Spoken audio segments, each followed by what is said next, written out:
Halo semuanya, balik lagi bersama saya di Analisa Teknikal Saham Harian. Untuk video kali ini, saya akan membahas beberapa saham yang kalian sempat menanyakan ya di bagian comment section. Sebenarnya untuk sebagian besar saya sudah sempat menjawabnya, tetapi mungkin saya akan rangkumkan saja ya emiten-emitennya di dalam video ini, supaya kita bisa saling belajar dan juga teman-teman yang lain juga bisa belajar ya dari saham-saham ini ya. Oke, jadi untuk yang pertama kita akan bahas saham hoki. Nah, jadi untuk saham hoki ini, jadi menurut saya ini cukup menarik ya. Kita lihat bahwa saham hoki ini sudah cukup lumayan lama nih tertahannya di harganya di sekitar level segini ya, di level supportnya dia. Sempat naik 2 kali, tetapi dia gagal untuk breakout, dan akhirnya dia ngetes ulang level supportnya kembali. Nah, kita bisa lihat juga ya pada di time frame per day-nya, kita lihat ya bahwa dengan pergerakan harganya di overall stagnan ya di level yang sama, sempat naik terus dia turun lagi. Tapi kalian bisa lihat bahwa dari MACD-nya pun ini naik ya. Dari awalnya dia turun di level segini, MACD-nya di sekitar minus 4. Saat ini harganya dia sempat turun lagi di level yang sama, tapi MACD-nya ini minus 1. Jadi ini menurut saya menunjukkan suatu divergence, harganya sama tetapi MACD-nya naik. Dan tidak hanya di MACD-nya, kita bisa lihat ya di Money Flow Index-nya, dengan time frame per day-nya pun sudah terlihat bahwa dengan pergerakan harganya cenderung melemah, kita lihat bahwa Money Flow Index-nya terus nanjak. Jadi ini juga dari Money Flow Index-nya menurut saya juga menunjukkan tanda-tanda bullish divergence dari saham hoki ini. Jadi kalau menurut saya mungkin dalam waktu dekat, karena ini udah pas di level support ya, kemungkinan besar saham hoki akan mengalami kenaikan ya, akan rebound dengan ada tanda-tanda bullish divergence dari MACD dan juga dari Money Flow Index ya. Oke, untuk selanjutnya kita akan bahas BNBA, Bank Bumi Arta ya. Nah, jadi untuk BNBA ini, jadi ini udah ARB beberapa kali ya, cukup banyak. Soalnya emang sebelumnya kita ketahui bahwa BNBA ini udah naiknya cukup tinggi ya. Dari awal sini kita bisa lihat bahwa sudah mencapai kenaikan hingga 700% dalam waktu yang sangat singkat. Nah, apa yang kita bisa pelajari dari ini adalah kita biasanya kalau untuk saham-saham yang ini ya, kita pakai time frame yang lebih rendah. Nah, kita lihat bahwa kalau misalkan harganya ARB terus seperti ini, kita tidak bisa mengandalkan MACD ya, seperti yang saya sering selalu tekankan. MACD-nya pun akan gambarnya seperti ini nih.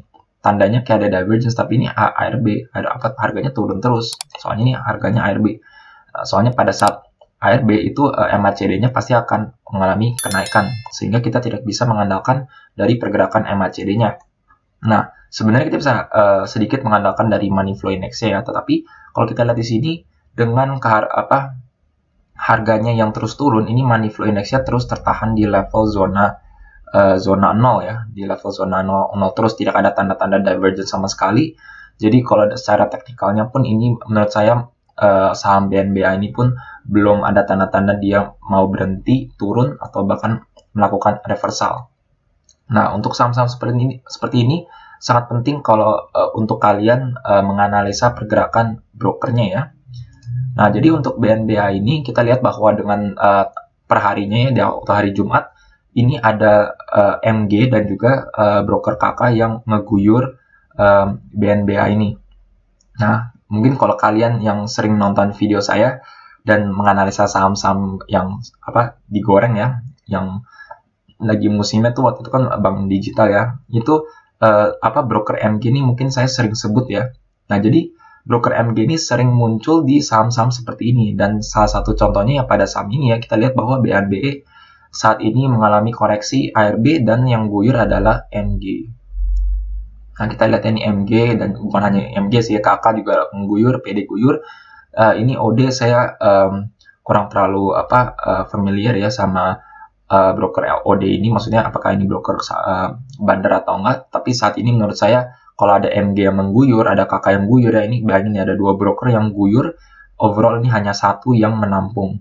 Jadi kemungkinan besar BNBA akan melanjuti koreksinya.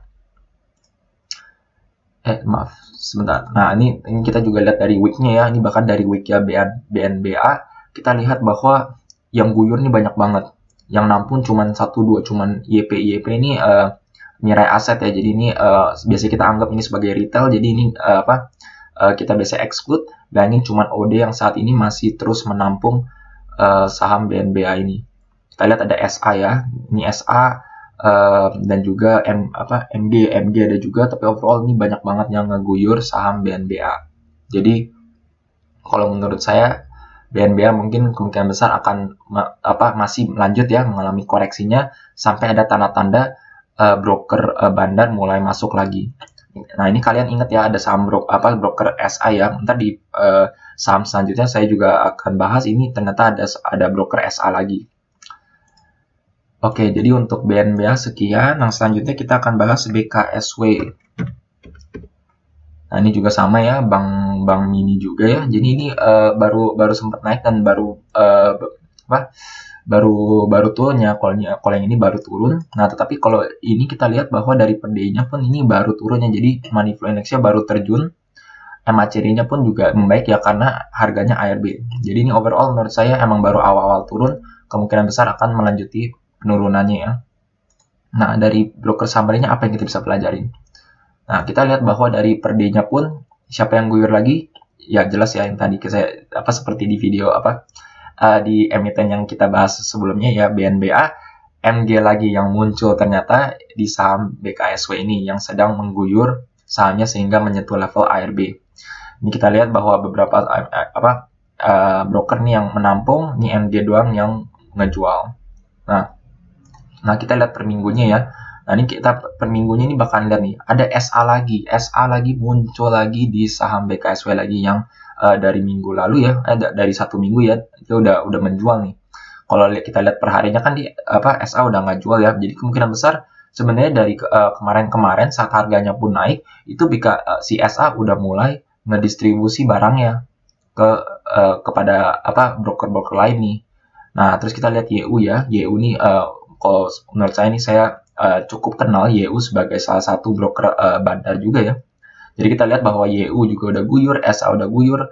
Ini yang yang nampung saya kurang terlalu kenal ya, apakah ini broker bandar atau enggak. Tapi kalau kita ketahui bahwa ada broker SA dan juga YU nih ya, broker bandar yang sudah mengguyur dan juga mendistribusi barangnya dalam 1 minggu ini, kemungkinan besar BKSW ini baru fase awalnya dia akan mengalami penurunan. Nah, ini MG juga udah mulai jual. Jadi kemungkinan besar BKSW kalau menurut saya akan mengalami koreksi lebih lanjut ya. Sama nasibnya seperti BNBA. Oke, untuk selanjutnya kita akan bahas ESA. Nah, untuk ESA ini cukup menarik ya. Soalnya waktu perdagangan hari Jumat, dia ini naiknya juga cukup lumayan ya. Naik 11%. Nah, tetapi yang kalian perlu waspada adalah dia baru dia naik lagi setelah naiknya cukup tinggi ya. Dan setelah habis koreksi terus dia naik lagi nih. Apa yang kalian bisa waspada dari pergerakan ESA? Kita lihat ya bahwa saat ESA ini naik cukup tinggi, kita lihat bahwa MACD-nya nih secara histogramnya nih 14 ya nilainya ya. Dia terus koreksi. Nah, terus pas dia naik lagi nih ya ke level yang lebih tinggi ya, overall ya kita bisa lihat ya levelnya lebih tinggi. Badan dari candle-nya pun juga lebih tinggi. Kita lihat bahwa MACD-nya di level 11. Jadi harganya overall dia naik, tetapi MACD-nya dia turun. Nah, ini juga money flow index-nya ya. Money flow index-nya dari sebelumnya ini money flow index-nya 97. Dan saat mencapai level yang lebih tinggi, ini money flow index-nya bahkan hanya 85. Nah, kita pakai time frame per 4 jam lagi, kita juga bisa lihat bahwa dari sini bahkan ini lebih jelas ya. MACD garisnya pun ini sangat kecil sekali nih dibandingkan yang sebelumnya. Ini 12, di sini hanya 1. Padahal harganya ini naik. Terus dari money flow index-nya pun juga jelas ya, dari 96 dia turun bahkan ke 83 padahal harganya naik. Nah, ini kan baru awal dari kenaikannya, soalnya kan baru naik hari Jumat ya. Bisa saja sih dia naik ya, dia masih besok ya, maksudnya untuk perdagangan hari Seninnya bisa saja dia naik lagi ya, pelan-pelan dia naik lagi. Tetapi menurut saya kalian perlu pantau dan berwaspada di pergerakan ESA ya, terutama kalian yang sudah pegang posisi di saham ESA. Kalau misalkan harganya dia terus naik, terus kalian pantau bahwa MACD-nya ternyata nggak bisa melewati ketinggian dia sebelumnya, padahal harganya terus naik, saran saya kalian harus mulai berwaspada untuk TP, untuk take profit dulu. Sama ya untuk money flow index-nya, kalau kalian pantau ternyata money flow index-nya ternyata nggak bisa mencapai level yang lebih tinggi dari sebelumnya, padahal harganya justru lebih tinggi lagi, saran saya kemungkinan besar ESA akan mengalami penurunan atau koreksi terlebih dahulu. Mau balik arah ya, soalnya kan dia udah naik cukup tinggi, kemungkinan besar dia akan koreksi untuk mengalami ya konsolidasi dulu atau ya koreksi atau bahkan mengalami penurunan dulu ya. Jadi untuk ESA itu yang kalian perlu berwaspada. Overall sih emang masih bagus ya, kenapa dia baru aja naik, masih terjaga di atas EMA20-nya, jadi emang overall masih uptrend. Oke, untuk saham yang terakhir, ini yang saya akan analisa, ini adalah saham SAME ya. Nah, jadi untuk saham SAME ini sebenarnya ini baru dia baru turun ya. Ini kita lihat baru tembus EMA20-nya. Maaf, kita pakai time frame per day ya. Nah, ini dia baru turun ya, baru turun cukup lumayan. Terus saat ini dia sempat naik, tetapi kalau kita lihat dari analisa teknikalnya ya, ini MACD-nya pun saat harganya dia ini naik sekitar 4%-an, ini MACD-nya bahkan masih belum mengalami perbaikan ya dari sebelumnya. Nah, ini money flow index-nya juga cukup rendah. Dan kita lihat per 4 jamnya pun ya, kita baru lihat bahwa MACD-nya pun baru mau mengalami kenaikan. Money flow index-nya pun emang lumayan ya, maksudnya lumayan di area oversold, tetapi ini baru naik doang. Dan kalau kita lihat seperti ini ya, menurut saya SAME ini belum ada tanda-tanda seperti bullish divergence ya. Jadi kemungkinan besar menurut saya ini hanya technical rebound, soalnya dari dia habis turun ya pasti ada kenaikan terlebih dahulu ya.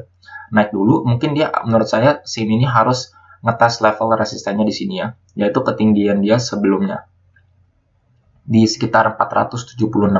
Jadi kalau dia ngetes, kalau misalkan SAME ini gagal untuk break resistennya di sekitar 480 ya, tadi 470-an, kemungkinan besar SAME akan mengalami penurunan. Jadi dan kemungkinan besar akan mengkonfirmasi pattern head and shoulder ya.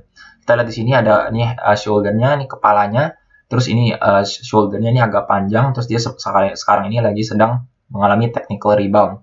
Nah, ini SAME ini harus berhasil ngebreak level resistennya yang sebelumnya ya, di sini ya shoulder dia sebelumnya. Kalau misalkan SAME ini gagal break resistennya, terus dia turun, hati-hati soalnya kalau misalkan dia ternyata break lagi nih level supportnya di sekitar sini, kemungkinan besar pattern head and shoulder terkonfirmasi dan SAME ini akan mengalami downtrend. Untuk saat ini masih aman ya, masih aman, lagi technical rebound. Bisa aja kalian pantau pergerakan SAME, kemungkinan besar mungkin minggu depan kalau IHSG kita kondusif, SAME mungkin akan naik dulu ya, mungkin ngetes level resistennya di sekitar 480-an. Nah, tetapi menurut saya secara kesimpulan ya, untuk SAME dan juga saham ESA, seperti di video-video saya sebelumnya, saya bilang bahwa IHSG kita kan baru tembus supportnya dan masih mengalami downtrend ya. Jadi menurut saya masih rawan koreksi, walaupun hari Jumat kita dikasih lega bahwa IHSG kita mengalami rebound. Jadi menurut saya kalian tetap harus waspada yang pegang ESA dan juga SAME. Pantau aja pergerakan harganya. Kalau misalkan dia nggak bisa break atau dia mengalami penurunan, tembus level supportnya, mendingan kalian harus pasang stop loss dan juga ya risk management kalian masing-masing ya. Sebagai trader, kira-kira gimana toleransi kalian seberapa ya, dan juga money management kalian gitu ya.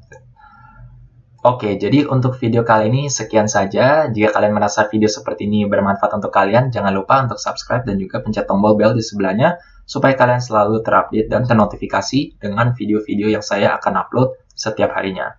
Sekian dari saya, terima kasih.